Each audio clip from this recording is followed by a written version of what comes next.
and we are continuing our coverage of the incidents, that's the explosion that happened at the Abule axis of Lagos State, where currently the Deputy Governor of Lagos State is having an on-the-spot assessment of the incident, and we have been following developments there. From reports we got out of that location, our correspondent told us that about 200 houses were destroyed and the death toll is still at about 17, and according to reports that some persons are assumed to still be under the rubble of a particular school that was badly affected by that incident. But here in the studio, we will be discussing the impact of this explosion on the environment. Basically, we want to look at how this is going to impact everything. You can see the level of damage, houses destroyed, you know, schools, the impact, death. From what you have seen, talk to us from your point of view. Could this have been avoided, and what is the implication of this explosion?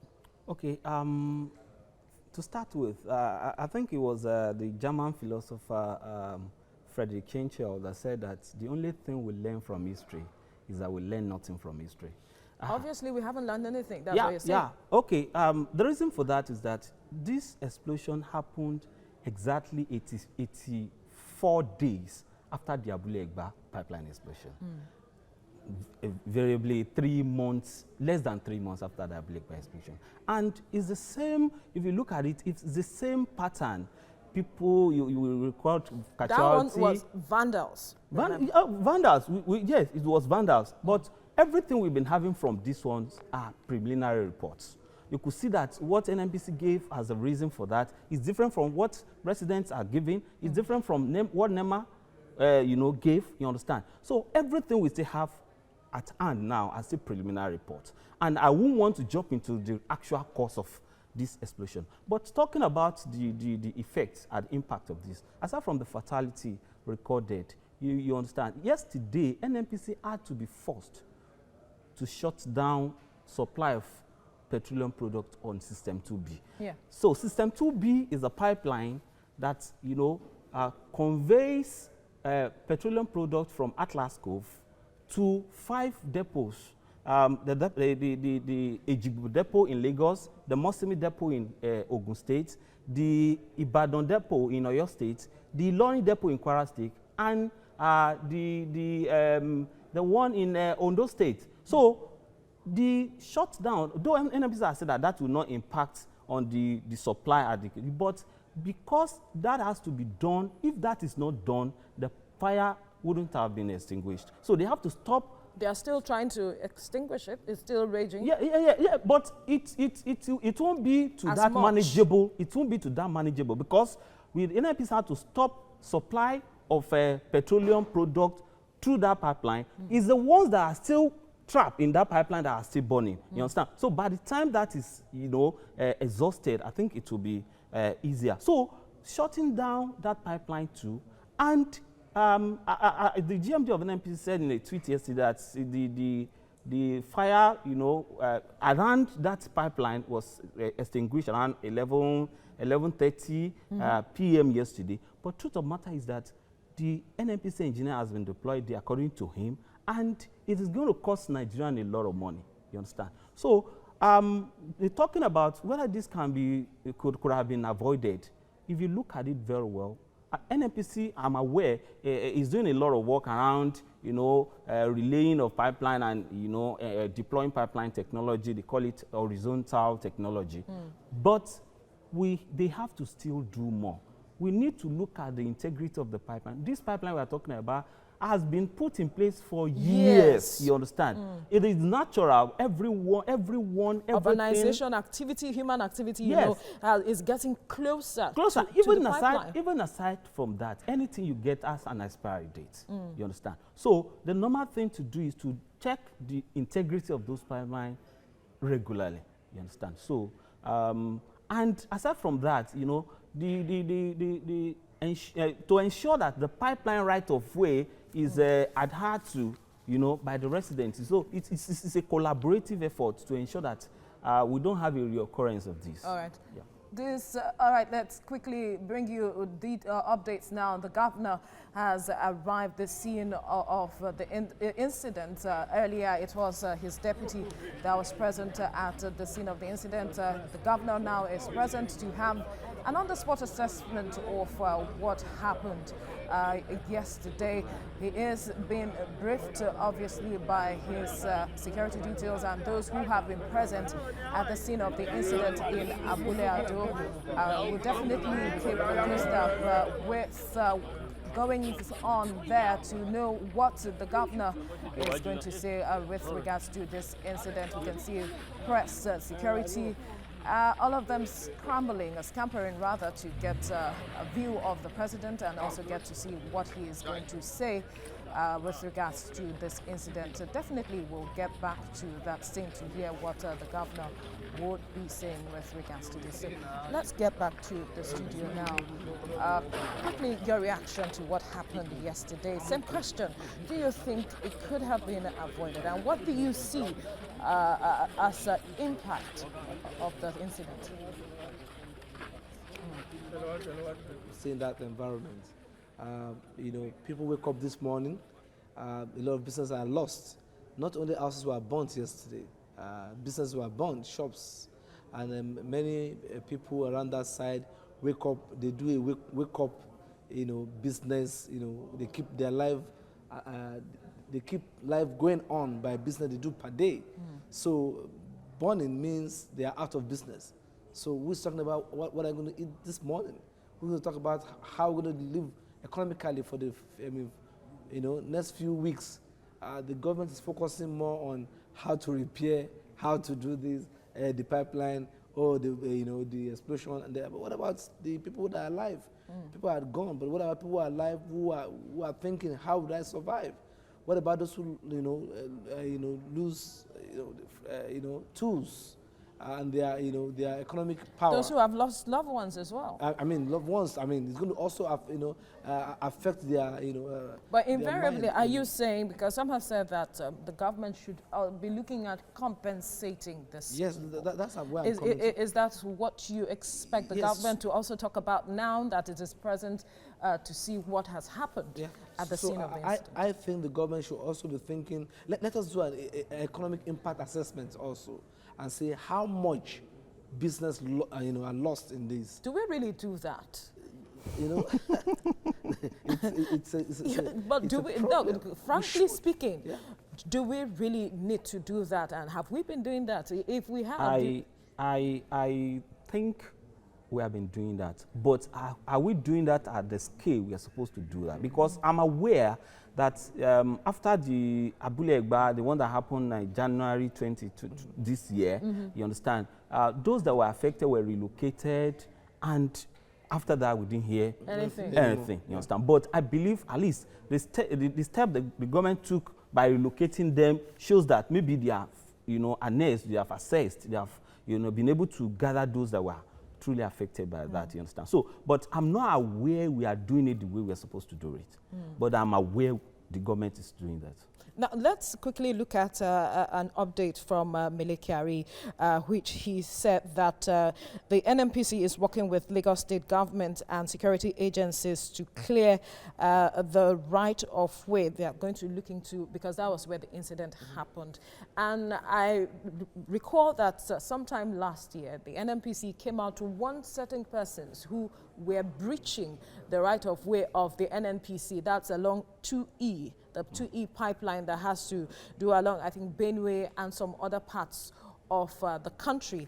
And it's saying that it was warning them, and it was perhaps even looking at the aspect of demolishing some houses. Do you think that perhaps that should be part of the steps NNPC should be taking with regards to that for Lagos State now?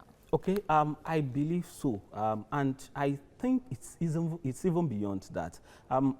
During the course of my discussion the last time, I said that to ensure that this doesn't happen again, it is going to be a collaborative effort. It is not only residents too should desist from building you know, on the right of way. It's of supposed to be NNPC. 25 kilometers away from the right of way.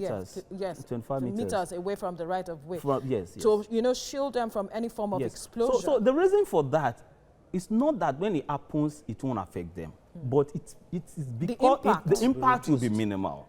You understand? So like that explosion that happened yesterday, people felt it from that Abule to as far as Agege, as far as Bagada, as far as of Ota in Ogun State. You understand? So it's not that that won't happen. It's not that they won't feel it, but the impact will be minimized. You understand? So on the aspect of the resident and the aspect of the people should desist from that. It's for their own good. But then, is the NNPC doing enough when it comes to, you know, educating people, creating awareness with regards to this? Because the moment people see lands, they feel, this is good enough for me to build. Okay. To measure, you know, the level of NNPC's, you know, advocacy in that may be a bit difficult for me. Yeah. But I understand that NNPC, anytime, you know, an incident like this happens, NNPC try to talk about that. At least on January 20 in Abule, the GMD on NNPC said that to people that, you know, the NNPC would do all it could. You understand? NNPC has to, you know, block some loopholes on his side too. Absolutely. But people too should do, you know, should discharge their responsibilities. People too should desist from building on the right of way. So if you look at that, people should be mindful. It is a matter of life and death. Absolutely, but my concern is, do we have to wait for an incident to occur before we begin to talk about this? You know, so when people see land, they just say, oh, this is an opportunity for me to build. They don't think about the implication and the long, you know, implication that could happen by building on the wrong side. So I think people should also be educated, and they should know the danger. It is now that we know the impact, but when they are building or when they are, you know, doing all that and playing with, you know, with the right of ways of the pipeline, they would like, oh, I just got, you know, an empty, you know, opportunity to build here. Let me just start life. But now we are having this impact, and this impact is affecting the whole state or the nation, as the case may be. So when we are making a choice to build, we should do, I don't know which ministry is in charge of that, to, you know, to get a proper approval. The town planning. Town planning. Yeah. Do we really get all that? To get the proper approval from the town planning, you know, office, or the final approval for the, you know, there's a particular office that, you know, check the soil, check, you know, can we build here? Quantity surveyors? I mean, there's a lot of things that go, but, you know, immediately people just get line, oh, it's an opportunity, I found a new land, I've just gotten this, I'm building. Oh, we're excited. And then this happens, and it's affecting all of us. And in addition to that, it is not supposed to be the time that we have incidents like this, the advocacy around, you know, pipeline issues. You understand? Yeah. It's not supposed to be this time around. But to add to that also, people should be mindful, because it's a matter of life and death. It's a matter of life and death. So people should be mindful of that. We are in a situation in this country where people, you know, the way we buy land, they are in two ways. The first one, before you could even buy that land, you suffer a lot. Yeah. So when you buy the land, the Omonile has sold the land for you. You have just heard that they have sold the same land for another. So there's no time to do all those necessary due diligence. Due diligence, you understand? So, and aside from that, you know, government should from time to time continue to sensitize the people. Fact of life is that those in government are there to protect lives and properties. Even when people are, you know, moving towards that destruction, quote and unquote, government has a responsibility of trying to guide and guard them. Yeah. So now that the military is talking about working closely with Lagos State and security agencies, what would you be expecting from them? Okay, in terms of report, first of all, there should be thorough research, first of all, into why people, despite, you know, hammering on them moving away from right of way, why people still keep building lands on those right of ways. That's number one. Then number two, they will take action. The action they will take should start from real sensitization. Before they could say they are mobilizing bulldozers to those sites, they should try as much as possible to sensitize the people. Then action. Then after that, they try as much as possible to evaluate what those actions, those researches and action that they have taking the effect of those things. So I think it's a good thing that government is, the NNPC is collaborating with the Lagos State government to ensure that happens. But it's not only in Lagos. I've just highlighted areas that the system 2B alone, passes through. Yeah, passes through. So the integrity of those pipelines has to be checked all the time. And what the NNPC is doing to Lagos State government in terms of collaboration, it should do to other states too, so that we don't say we are stopping it in Lagos and it starts in another state. Absolutely. We'll quickly go on this break and return to talk more on the developing story in Abule. To stay with us. We have been keeping a close tab with developing story from Abule, where there was an explosion yesterday, and it is reported that about 100 houses were destroyed and about 17 deaths. Some are still at the hospital in Navy Town. And a school where that felt the hit the most, it is reported that it seems there are some persons who are buried under the rubble, and activities of the emergencies, or would I say activities of those there present at the scene of the incident are trying to put together to ensure that evacuators come to rescue those who are buried under the rubble. At this point, the governor of Lagos State is present at the scene of the incident, as well as his deputy, who are also having an on-the-spot assessment or to see the level of damage caused by the explosion at the scene of the incident. And joining us on this side is Mike. Well, it's really good to be here. It's just that it's really devastating that Yes. what we're talking about is something that has happened over and over again. And then when these things happen, we see movement all over the place. Government officials and then those regulators, they all come there. But what is the difference? What is the change? What's the approach to say, let us ensure this that it doesn't happen occur again? That is the emphasis.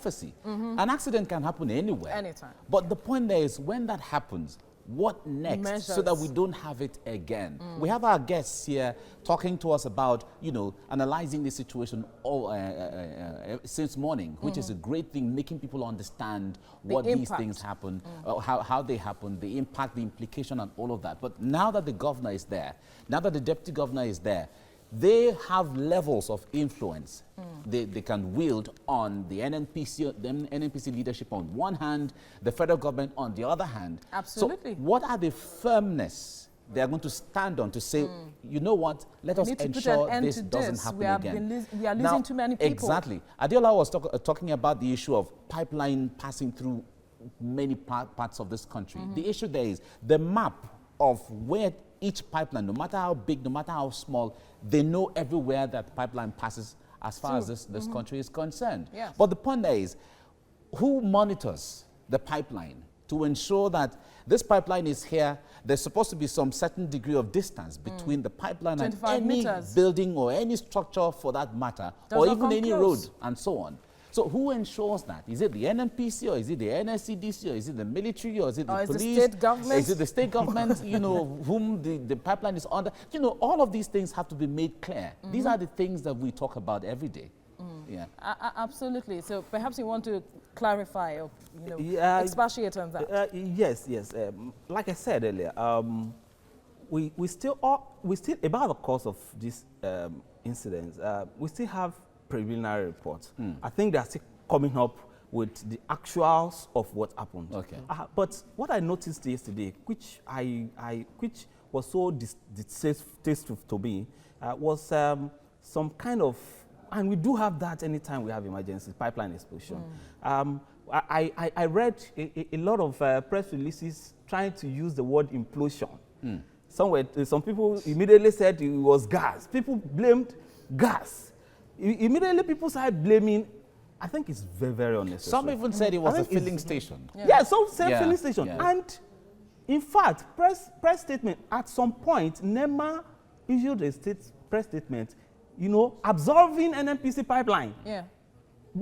before knowing what is actually happening. NNPC issued a statement blaming gas. You understand? I think it's very, very unnecessary. I understand the patriotism in everyone trying to ensure that things are done the right way, but those things will disrupt the real investigation into what happened. And panic. By the time, yes, people are already panicking. People, you don't ask people that their roofs were falling out. You don't tell them not to panic again. It has happened. It has happened. But truth of the matter is that if you want to, you are even better at saying nothing than to say things that will, at the end of the day, disrupt the whole investigation. You don't blame things, you don't blame institutions when thorough investigation has not been carried out. Why don't you say, okay, people should not panic.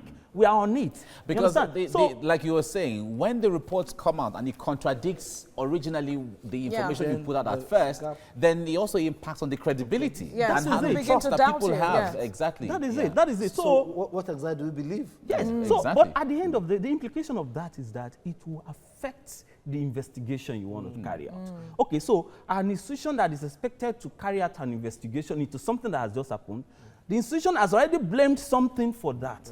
So will that institution come back and say, I was wrong the first time? You understand? So that would definitely affect. And one thing about investigation into something is to, not because of that has just happened, but to guard against future. But Remy, let me ask you this one. The point there is, there are regulators who have gone through trainings over the years, who have risen through the ranks, to become directors, to become whatever they are within the ministries and even the regulatory agencies.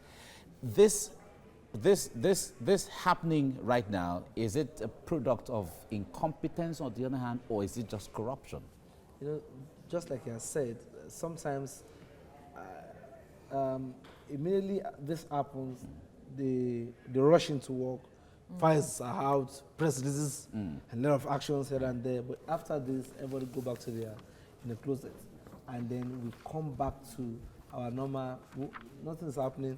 So far, there's no problem. Let's keep going on, and before you know, this will happen another few months ago. So I think we should not just do this fire big reach approach. There are processes of how to protect the pipelines.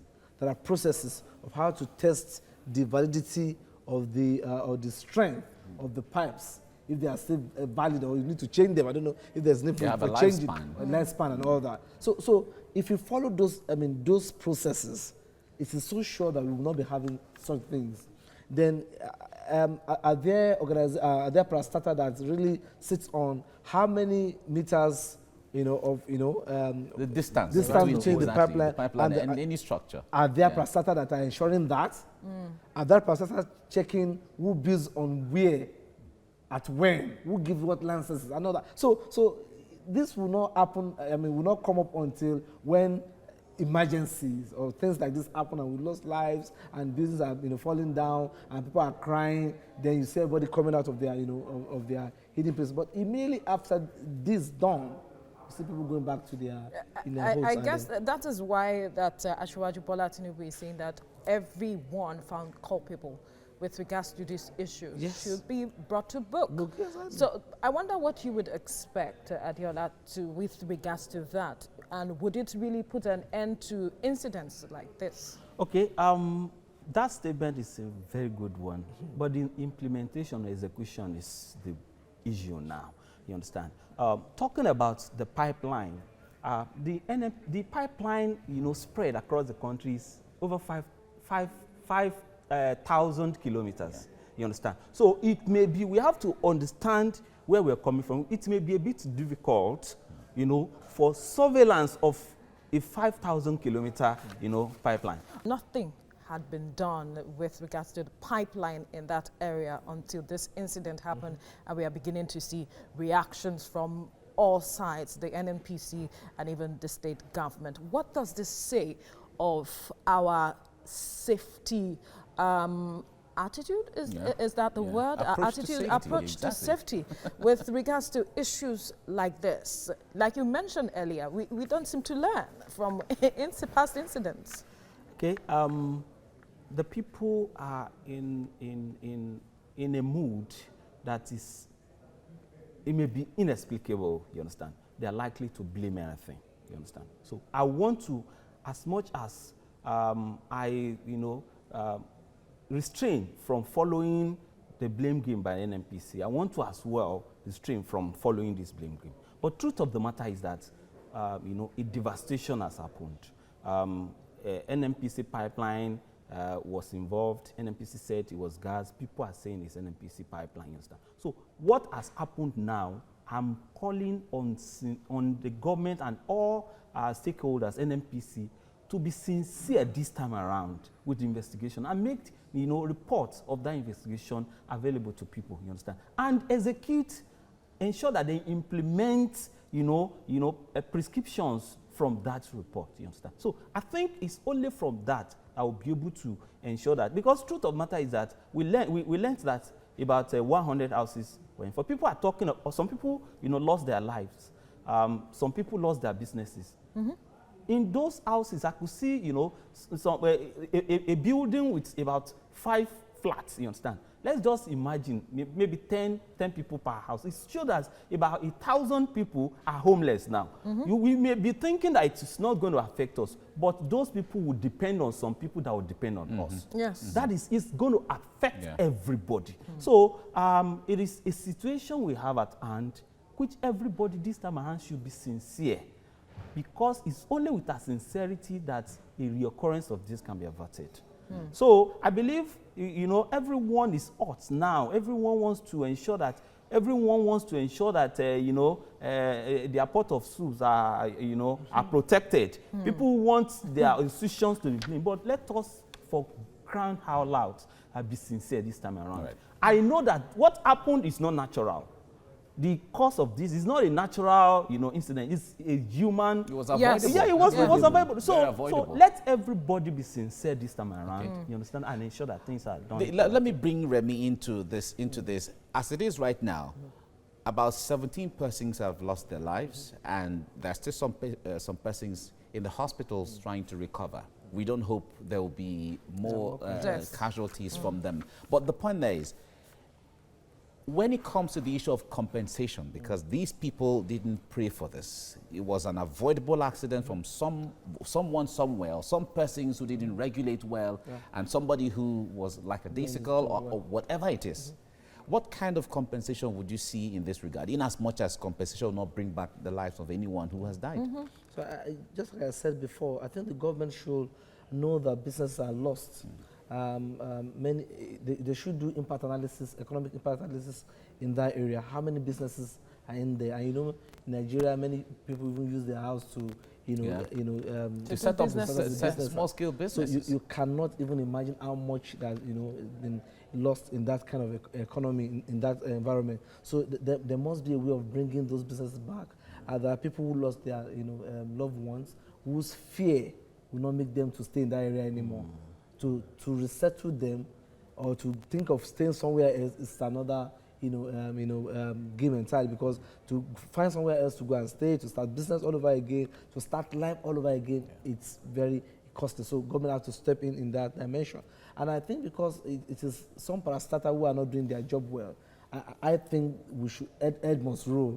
That's so if Ed is rolling, then we must pay, not just Ed being rolled. There must be a compensation. There must be a way of saying, well, we are punishing them for this, but we are also there should be consequences. There are consequences for that. So I think we should also look at how can we compensate people whose family breadwinners, who lose their jobs, or lose their businesses during this explosion. To say how can we compensate them so they can also be alive and keep life going on. I would like to pick it from the point of heads must roll, because I had a discussion with some guests earlier, and for them it is beyond heads rolling in terms of the priority of government.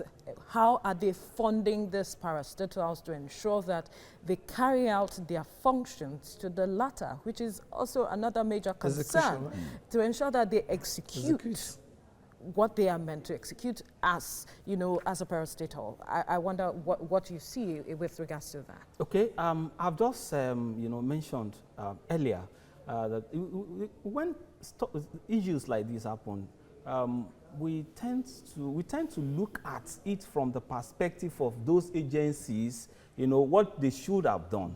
Most times we don't look at the stumbling blocks to their success. I've just mentioned that we have over 5,000 kilometers of this pipeline we're talking about. So as we are talking now, you understand, other things may be happening elsewhere. The pipeline network spreads across the country, you understand? So the NNPC, what's the staff strength of NNPC? What's the staff strength of DPR? A lot of things have to be done in that. And we have to be very, very sincere. But they too should not wait until we start recording casualties. The capacity is the challenge here. Elsewhere, I was coming to that. Elsewhere, you don't use human to do pipeline surveillance. You use drone technology to do pipeline surveillance.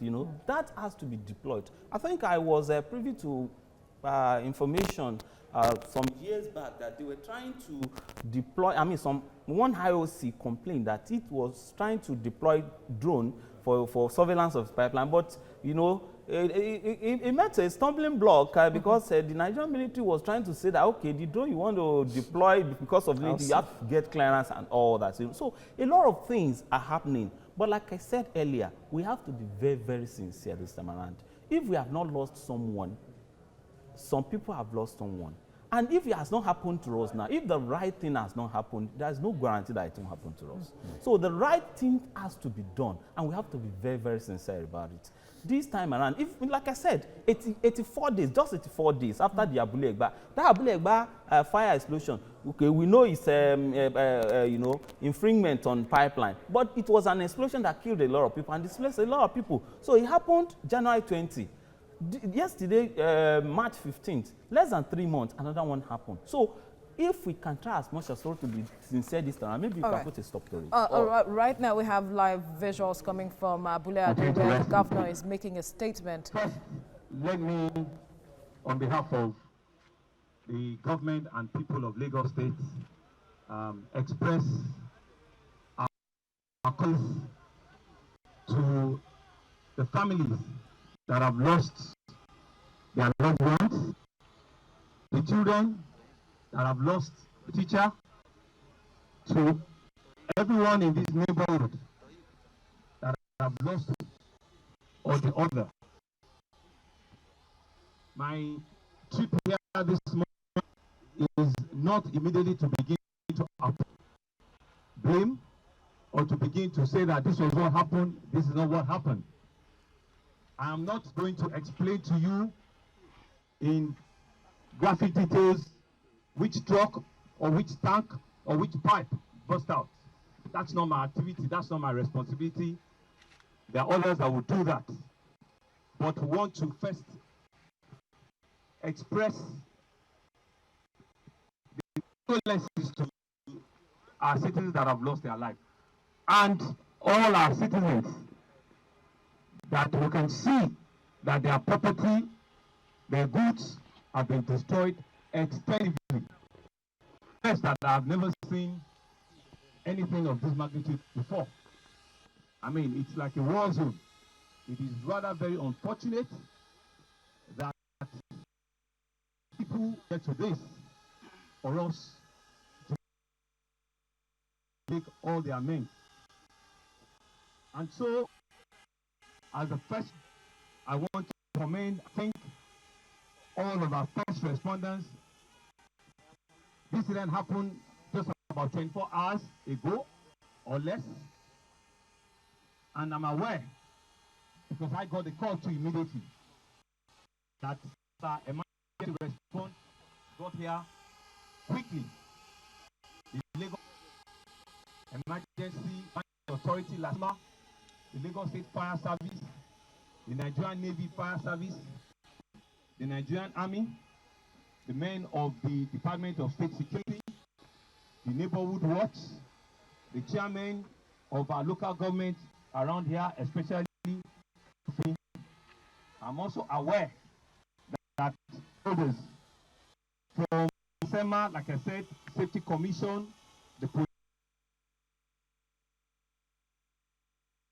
especially the hospitals, that have been part of the first responders. Kiromi General Hospital, the Alimoshan General Hospital, the Gold Cross Hospital, and of course the Nigerian Navy, who were the very first set of people that were able to take the casualties in, that were able to stabilize the patients and the victims. Some are here, have been dispatched to their various homes, and a lot, I'm also aware, we've lost their life. I do not have the exact number as we speak, but LASEMA is still compiling that report. As the last count is certainly over 15, right? And I think it's very sad this incident has happened. So as a government, what are we going to do? Very immediately, it's for us to set up a strategy to what are the remote and immediate causes of this incident. We're setting up a panel that will start and will report in the next 2 weeks. And the real cause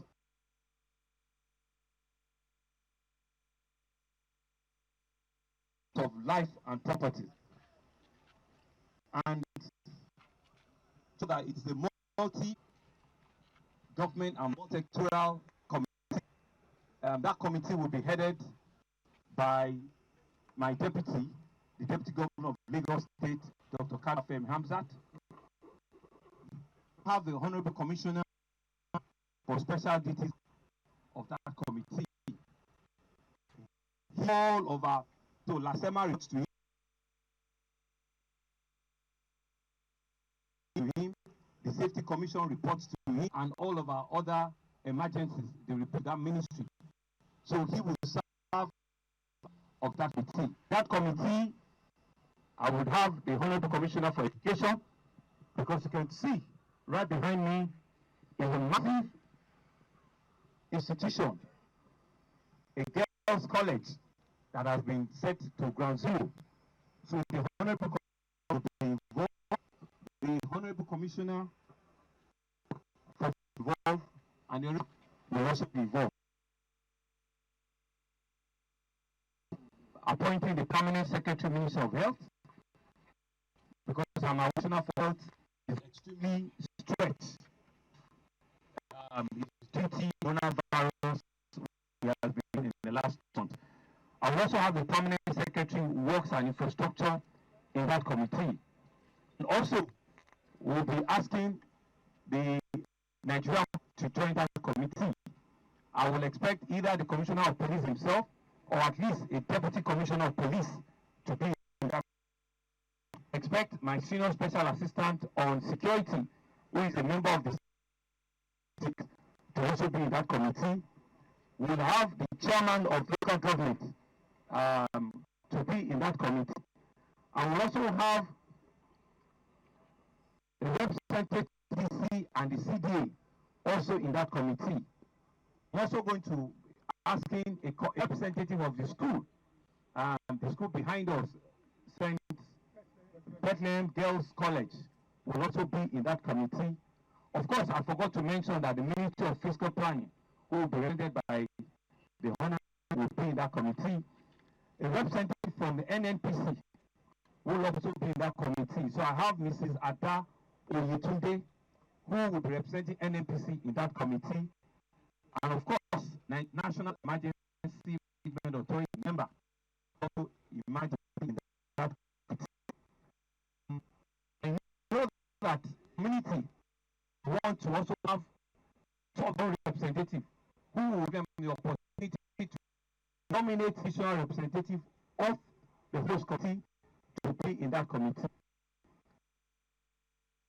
We headed governor have for 2 weeks to an extensive investigation catastrophe we need to do to be able to put process and procedures to ensure that it itself again. That's on the other part, given the level of destruction damage that I've seen, I am immediately setting Abule Ado Emergency Relief Fund. Abule, okay, so it's Abule Ado. It's not Abule Ado. It's Abule Soba. It's called Ado Soba. Okay, it name. But I've set it up. I have set because I'm going to announce some news right here now. I have set up a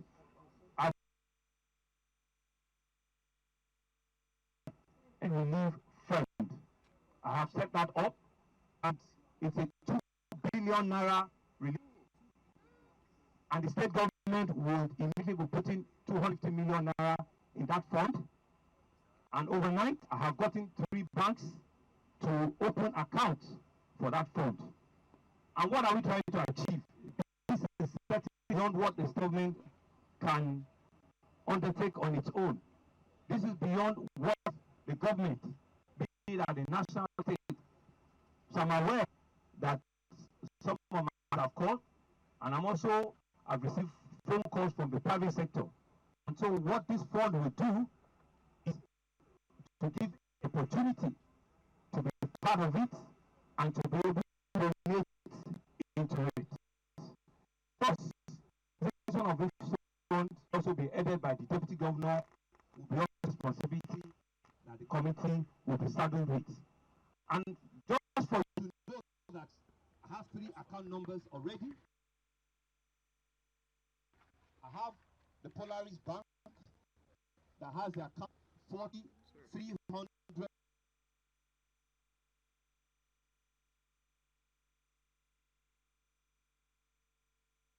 All right, the governor of Lagos State, Babajide Sanwo-Olu, speaking there, talking about, he painted a picture, a vivid picture of what the scene looks like. He said it's like a war zone, something that has never been seen before in Lagos State. He did not want to, engage in, breaking down what he saw, but he just painted it as being like a war zone. He commended the first responders, talking about NEMA, the fire service, Nigerian Army, the neighborhood watch, and the hospitals.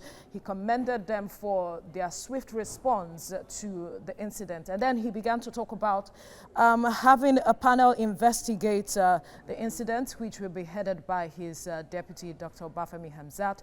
And he was also talking about having a relief fund of about 200 million, Mike, if I got that right, to help cushion the effect of the incident. Anything else you want to? Yeah, he talked about the fact that that panel will have about 2 weeks to ascertain and really meet with the residents and then ascertain the level of damage, the level of all the things that the cost of whatever is going to be, so that it will help them disburse the monies from the relief fund to the people and to those who lost different things in that incident. And he when you look at the panel, it's like the stakeholders, all encompassing. Yeah. What do you make of it? Are you glad this is, taking the step, the government is taking the step it should? It's a step in the right direction. Yes, it is. It's a very good step.